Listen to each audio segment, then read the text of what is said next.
علیکم ورحمۃ اللہ وبرکاتہ۔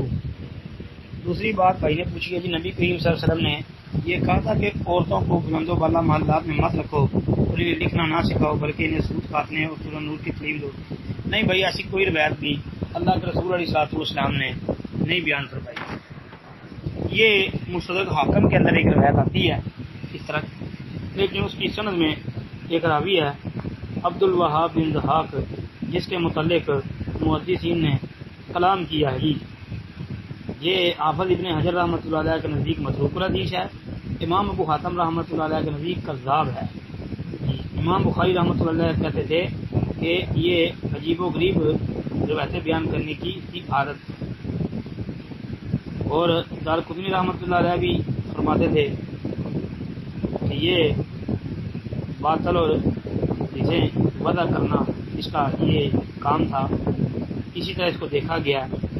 اور امام ذہبی رحمۃ اللہ علیہ نے تو مستدرک یعنی تلخیص المستدرک میں اس حدیث کو موضوع قرار دیا۔ امام حاکم نے لکھا ہے کہ یہ روایت صحیح ہے، لیکن امام ذہبی رحمۃ اللہ علیہ تلخیص المستدرک میں یہ لکھا ہے بل موضوع، بلکہ یہ موضوع ہے، اس لیے کہ اس کی سند میں یہ کذاب آدمی تھا۔ اس کی ایک دوسری سند امام بہقی رحمۃ اللہ علیہ نے شعب الایمان کے اندر حدیث نمبر 2227 پر تخریج کی ہے۔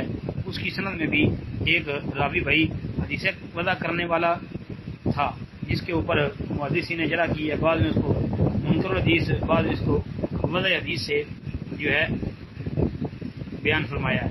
تو لہذا ایسی کوئی روایت بھی بھائی ثابت نہیں ہے، بلکہ بہقی والی سند میں جو راوی ہے محمد بن ابراہیم شامی، اس کے متعلق دارقطنی وغیرہ کا جو ہے وہ یہ ذہن ہے کہ یہ بھی کذاب تھا۔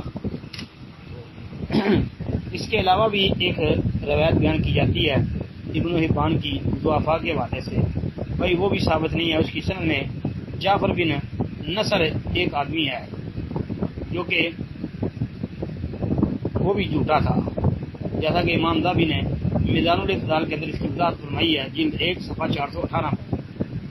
بلکہ امام ابن عدی رحمۃ اللہ علیہ نے لکھا ہے کہ جعفر بن نصر جو ہے اس ثقہ راویوں کے نام سے باطل حدیثیں بیان کرتا تھا، الکامل جلد 1 صفحہ 575۔